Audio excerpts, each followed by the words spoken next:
नमस्कार, स्वागत है आपका। जिक्र करने जा रहे हैं K-17 डॉग्स का, जिन्हें शूरवीर का नाम दिया गया है। आईटीबीपी से ये जुड़ रहे हैं और इसके साथ साथ इन डॉग्स की खासियत क्या है, इन कुत्तों की खासियत क्या है, इस नस्ल की खासियत क्या है, वो बहुत दिलचस्प हो जाता है। क्योंकि ये जो डॉग्स थे, इनका इस्तेमाल किया गया था ऑपरेशन नेपच्यून स्पेयर में।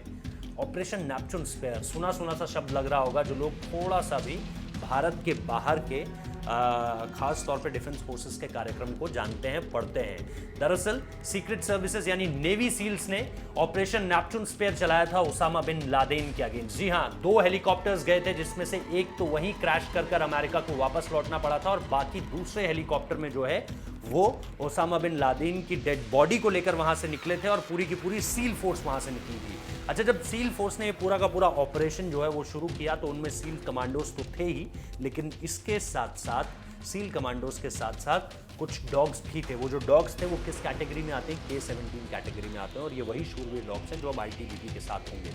और इनके साथ साथ यही दरअसल वो डॉग्स थे जो सबसे आगे लीड कर रहे थे। और जब एबटाबाद में हेलीकॉप्टर उस कंपाउंड में उतरा जहां पर ओसामा बिन लादेन रह रहा था, तो सबसे पहले ये डॉग्स ही थे जो आगे दौड़े, क्योंकि इन्हें जो है उस सारे के सारे टारगेट को लेकर, चाहे उससे जुड़ी हुई चीज़ें सुंघाई गई थी, और जैसे ही उस स्मेल को मैच करती हुई चीज़ें मिलती है, ये कुत्ते उस तरफ तेज़ी से दौड़ते हैं। और बहुत खूंखार कुत्ते होते हैं, मतलब आदमी को पूरी तरह से ख़त्म कर सकते हैं, बोटियाँ नोच सकते हैं।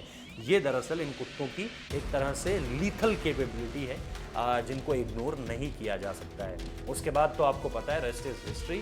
अमेरिका के एक नेवी सील कमांडर ने, जो तमाम डॉक्यूमेंट्रीज हैं और ऑफिशियल्स की तरफ से भी कहा गया है, इस डॉक्यूमेंट्री में बैरक ओबामा भी थे, और इसके साथ साथ हिलेरी क्लिंटन, जो उस वक्त ओबामा के साथ ही थी, उस कमरे में ही थी जहाँ पर, क्योंकि ये सब कुछ लाइव फीड के जरिए देखा जा रहा था, तो वहाँ पर अमेरिकी राष्ट्रपति को ये बताया जाता है कि एक नेवी सील कमांडर ने जो है वो बंदूक लेकर पिन पॉइंट, जिसे कहते हैं ना पॉइंट ब्लैंक की रेंज से, ओसामा बिन लादेन के माथे पर गोली मारी थी।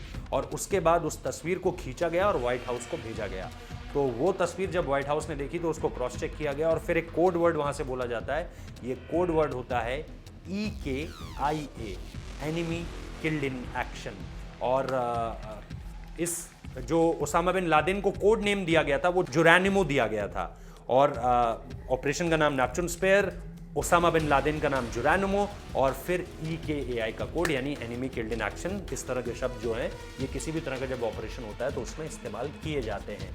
तो इसको लेकर के एक बहुत शानदार डॉक्यूमेंट्री भी है जो आपको यूट्यूब में मिल जाएगी, जिसे आप जो तकरीबन 1 घंटे की है, और इसमें आपको सब कुछ पता चलेगा कि ऑपरेशन कैसे शुरू हुआ, ये इसमें किस तरह की बाधाएं आई, सील कमांडर्स ने इसको लेकर के किस तरह से तैयारी की थी, किस तरह से, और वो जो हेलीकॉप्टर्स थे जिनका यूज़ किया गया था उसकी बॉडी को समंदर में फेंकने के लिए, वो हेलीकॉप्टर शिनूक थे, जो इस वक्त पे भारतीय वायुसेना के पास हैं। तो शिनूक हेलीकॉप्टर से ही उसकी ओसामा बिन लादेन की जो बॉडी थी उसको समंदर में फेंक दिया गया था। बहुत बहुत शुक्रिया इस वीडियो को देखने के लिए। अगर इन्फॉर्मेटिव लगा है तो लाइक कीजिएगा, कमेंट कीजिएगा, शेयर कीजिएगा, और जैसा मैंने कहा, आप यूट्यूब में उस डॉक्यूमेंट्री को देख सकते हैं। बहुत कमाल की डॉक्यूमेंट्री, आपको मज़ा आएगा। 1 घंटे का वक्त देना है आपको, और आपको फर्स्ट हैंड व्यू मिलेगा, क्योंकि उस इंटरव्यू में बराक ओबामा भी हैं, हिलेरी क्लिंटन भी हैं, उस वक्त के एयरफोर्स चीफ भी हैं, और डिफेंस सेक्रेटरीज भी हैं। बहुत कम लोगों को इस सारी बातों के बारे में बताया गया था, यहाँ तक कि फर्स्ट लेडी मिशेल ओबामा को भी इसके बारे में नहीं पता था, हिलेरी क्लिंटन के पति को भी इसके बारे में नहीं पता था।